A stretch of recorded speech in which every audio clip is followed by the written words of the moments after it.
Bismillah. Assalamualaikum warahmatullahi wabarakatuh. Selamat malam dan salam sejahtera untuk kita semua. Perkenalkan, nama saya Hanandia Putra dengan NIM 13032131101 dari kelas IT 4504. Dan pada kesempatan kali ini, saya akan menjelaskan dari rangkuman materi sistem operasi yaitu virtual machine.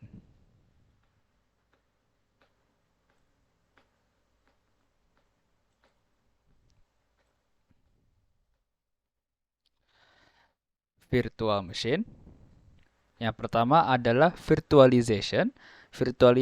Virtualization adalah mengganti atau memperluas interface yang telah ada untuk mereplikasi kebiasaan dari sistem lainnya. Kemudian ada tipe-tipe dari virtualization. Tipe-tipe dari virtualization ada 5, yaitu emulation, full virtualization, para-virtualization, OS level virtualization, dan application level virtualization. Berikutnya yaitu penjelasan dari masing-masing tipe virtualization. Yang pertama ada emulation, yaitu VM atau virtual machine mensimulasikan seluruh hardware. Kemudian ciri-ciri kedua yaitu guest dari operating system yang tidak dimodifikasi tetap dapat berjalan. Contohnya diantara itu Bosch, QEMU, dan Virtual PC. Yang kedua adalah full virtualization. Ciri-cirinya adalah virtual machine mensimulasikan hardware yang dikatakan cukup untuk menjalankan guest dari operating system. Contohnya adalah IBM VM Family, VirtualBox, dan Parallel. Yang ketiga ada para virtualization, yaitu VM tidak mensimulasikan hardware. Kemudian ciri-ciri berikutnya itu menggunakan API khusus. Kemudian hypercall terjebak oleh hypervisor. Contohnya adalah Xen, VMware ESX Server. Yang keempat ada OS level virtualization, di mana ciri-cirinya adalah operating system memungkinkan untuk mengamankan beberapa server virtual. Kemudian guest OS sama dengan user dari OS. Contohnya adalah Solaris, BSD, dan Linux. Yang kelima adalah application level virtualization.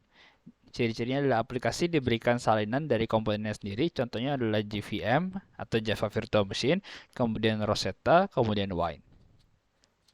Tipe-tipe dari hypervisor ada dua, yaitu bare metal dan host OS.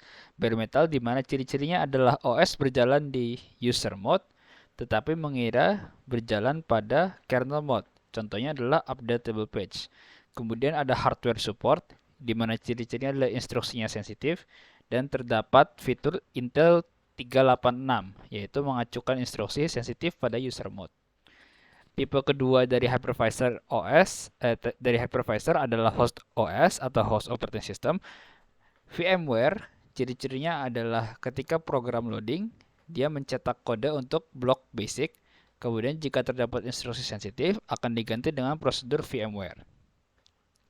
Kemudian ciri-ciri lebih lanjut dari para virtualization, yaitu dia memodifikasi OS kernel untuk pengganti seluruh instruksi sensitif dengan hypercalls. Kemudian OS bertindak seperti user program yang membuat sistem calls. Kemudian ciri-ciri dari memory virtualization, yaitu OS mengurus page table, di mana dia membuat table baru yang sensitif. Kemudian hypervisor mengurus banyak operating system, di mana dia membutuhkan page table bayangan kedua. Hypervisor merancang ke page asli di dalam page table bayangan, kemudian terdapat mapping dua tingkat. Next adalah I/O virtualization, di mana setiap guest berpikir memiliki disk tersendiri. Kemudian hypervisor membuat virtual disk. Berikutnya adalah CPU virtualization, di mana ciri-cirinya adalah dia menjalankan banyak virtual machine dalam multi-core system. Kemudian setiap VM diutus untuk satu atau lebih vCPU. Kemudian terdapat mapping dari vCPU ke CPU fisik. Kemudian terdapat Java Virtual Machine, di mana tujuan dari Java Virtual Machine adalah untuk menyediakan runtime space untuk sekumpulan kode Java untuk dijalankan pada OS apapun yang terdapat pada hardware apapun tanpa harus mengetik kode untuk mengakomodasi OS yang berbeda atau hardware yang berbeda. Sekian presentasi dari saya. Apabila ada kekurangan saya mohon maaf. Saya akhiri. Wassalamualaikum warahmatullahi wabarakatuh. Selamat malam, Ibu.